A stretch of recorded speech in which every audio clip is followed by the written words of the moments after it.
Hey everybody, Andy HG here, and gonna do something a little bit different today. So with the hashtag change the channel thing and some recent news about a content producer I heavily looked up to, it's a lot to take in. And my personal history with that guy with the glasses, I never personally been on the site before as a content creator or anything like that. I mean, no doubt, right? So I was a high schooler who watched Cinemassacre, Angry Video Game Nerd videos and all that, which led me to finding that guy with the glasses.com, where I watched Nostalgia Critic, Linkara, Phalis, Spoonie, Suede, among other content creators. And it was a nice site to see and very entertaining for me. Just because,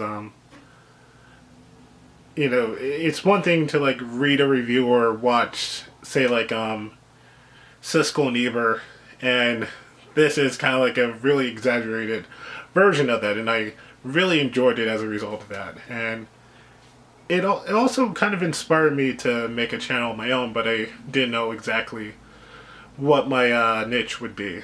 So I really enjoyed all of the content that I watched. I really enjoyed the anniversary movies they had for a while. They were all really fun.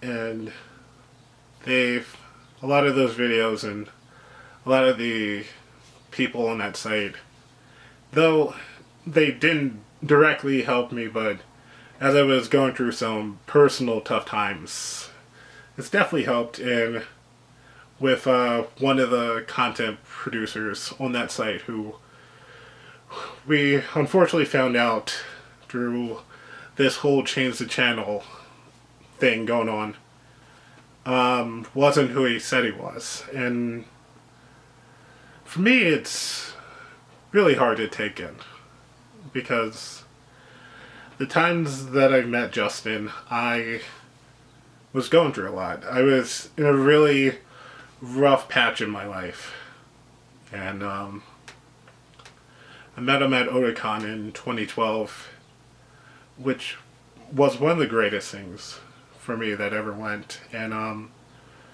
I got to reunite with him again at MagFest after my after the main pastor at my church died, and I was just distraught, just because he was a great man that I really looked up to. And just hanging out with JewWario, talking about Kamen Rider, talking about Super Sentai, MLP, among other things, and doing the trivia game that he hosted was just something I really needed.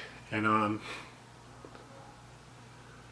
the last thing I remember was, I remember saying was, I will see you at the next, hope to see you at a con soon. And about 2 weeks after that, he passed away, which I've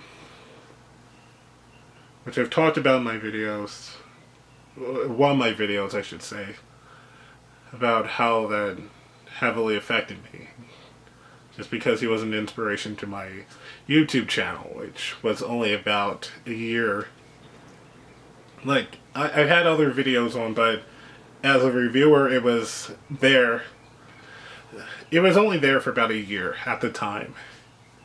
And when Channel Awesome was responding to the Not So Awesome document, which was talking about the grievances about many of the producers who were on that site, which was hard to hear enough, just because I've met some of these people who were on the website, and they have been some of the kindest people, some of the nice, just so nice people.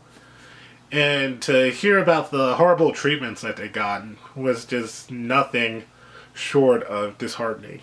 And the most recent response talked about somebody who was being accused of sexual assault. And unfortunately people were able to piece together what that was about, and it turned out it was Justin JewWario. And it was the same feeling I got when he originally died, that I was hoping that this was nothing more than a joke. Like, this was not for real. This was only a joke, and someone's just making stuff up. And unfortunately, the proof was right. The very proof was right there, from not just one Jane Doe, but from another person who also witnessed and experienced it. It just hurt, because, you know, for me as somebody who hung out with him, for somebody who looked up to him, and, you know, and I'm hurt for everybody else who's been affected by this. You know, the other people who've been on the website, the wonderful people I've gotten to know. For Lewis, for Kaylin, for Allison, for Phelan, and for Viga, just a lot of great people who were positively impacted by him, only to find out about this. And for his widow and his mother too, is just not easy to take in.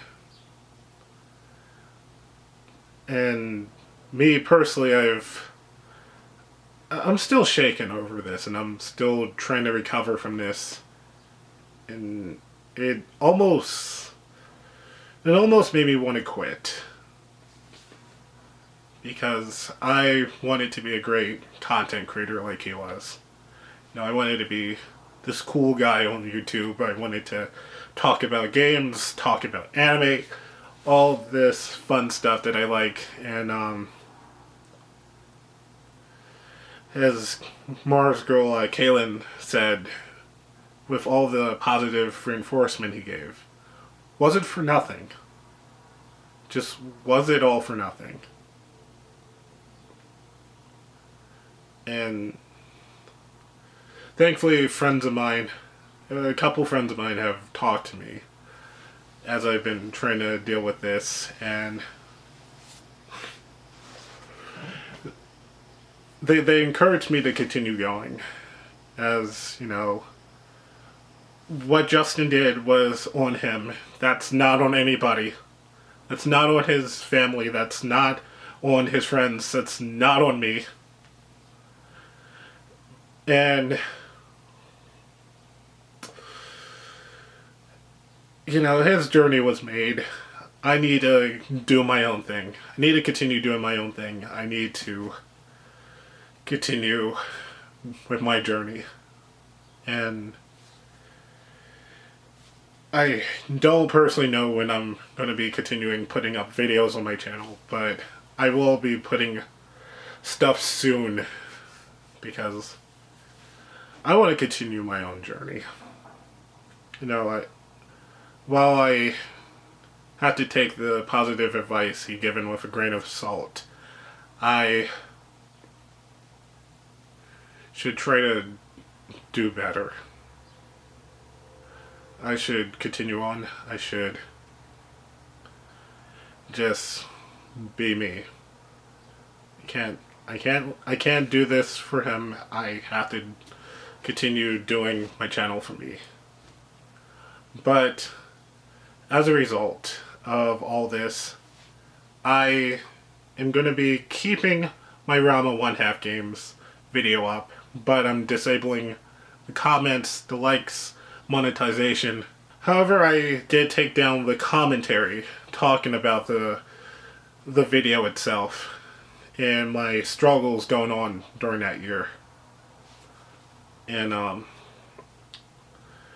I will put together a new video based on Rama 1/2 games, which right now has a disclaimer in the description talking about this.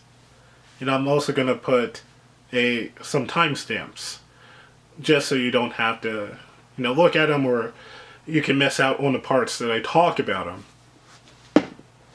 But sometime, I don't know when it's going to happen, but sometime this year I'm going to redo the video altogether, which is fine for me because I was planning to do it part 2, as I mentioned in that video. But with this, I figure why not do it all in one shot. I don't know when that's going to be, but it'll come out sometime this year. But in the meantime, to everybody who's been affected by this, and I'm sorry there's a train in the background. I live near a very busy street, and I live next to a train station. But to everybody who's been affected by this, his friends, people who take an influence from him, and, his family, I hope and pray that we can all recover from this. That his wife, his widow, I can only imagine what's going through her head right now, and I hope all of it. I just pray that everyone can heal from this. It'll be hard, but in time, I hope we'll be okay. Until next time, this has been Andy HG, and I hope you take care. And everybody, hang in there.